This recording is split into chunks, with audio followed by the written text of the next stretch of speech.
ఈ మ్యారేజ్ అయిన వాళ్ళకి లైంగిక సమస్యలు కూడా వస్తుంటాయి కదా సార్, వాళ్ళకి కూడా ఆయుర్వేదంలో మెడిసిన్స్ ఉన్నాయంట. బాగుందండి, ఇది కూడా చాలా ముఖ్యమైన పాయింట్, 10 మందికి తెలియాల్సిన పాయింట్. ఆయుర్వేద శాస్త్రంలో రసాయనం, వాజీకరణం అని 2 విభాగాలు ఉన్నాయి.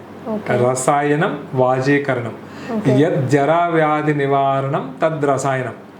అంటే జర అంటే ముసలితనం, వ్యాధి అంటే డిసీజ్. యత్ ఏదైతే జర వ్యాధి నివారణం అంటే నివారణం అంటే కంట్రోల్ చేస్తుందని అర్థం. అదంటే ముసలితనాన్ని ఆపేస్తుంది అని కాదు.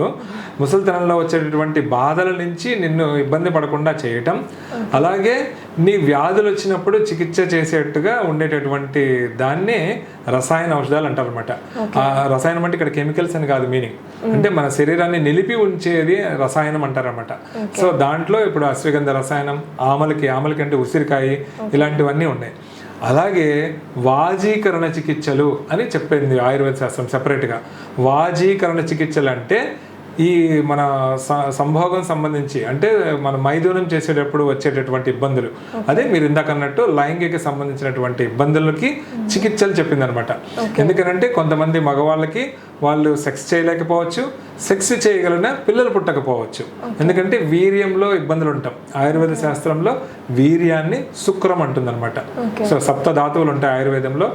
రస, రక్త, మాంస, మేధో, అస్థి, మజ్జ, శుక్ర. అంటే శుక్రం అంటే లాస్ట్ది. మనం మంచిగా తిన్న తర్వాత అరిగి శరీరానికి అంత బలం అయిపోయిన తర్వాత లాస్ట్లో మిగిలేటటువంటిది శుక్రం కిందకి వెళ్తుంది అనమాట.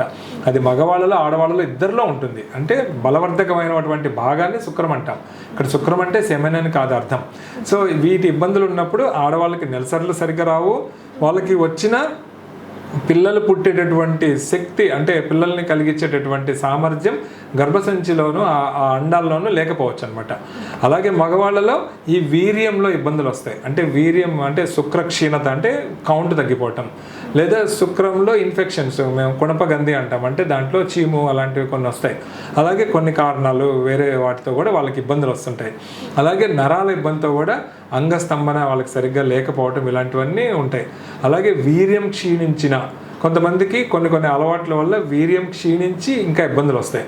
వీటన్నిటికీ ఆయుర్వేదంలో శుక్రవర్ధక ఔషధాలు, అంటే శుక్రాన్ని పెంచేటటువంటివి, శుక్ర శోధక ఔషధాలు, అంటే శుక్రంలో పేర్కొన్న చెడుని క్లియర్ చేయడానికి ఔషధాలు, అలాగే వాళ్ళకి సంభోగ శక్తిని పెంచేటటువంటి ఔషధాలు ఇవ్వటం ఆయుర్వేద శాస్త్రంలో ఉంటుంది.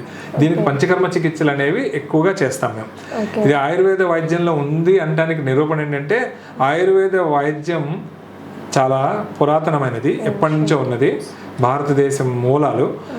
పూర్వకాలంలో రాజులకి పిల్లలు లేకపోతే కనుక వాళ్ళకి తర్వాత రాజ్యాన్ని ఎవరైతే కాపాడాలో వాళ్ళు ఉండరనే దానికి ఆయుర్వేద వైద్యమే వాళ్ళకి పిల్లలు పుట్టేట్టుగా ఔషధాలు ఇచ్చి వాళ్ళకి సామర్థ్యాన్ని అంతా నిలిపి ఉంచి రాజుల్ని కాపాడుతూ వాళ్ళకి మళ్ళా అనువంశికంగా వచ్చేటటువంటి రాజ్యాధికారాలు అందడానికి పిల్లలు పుట్టేటటువంటిది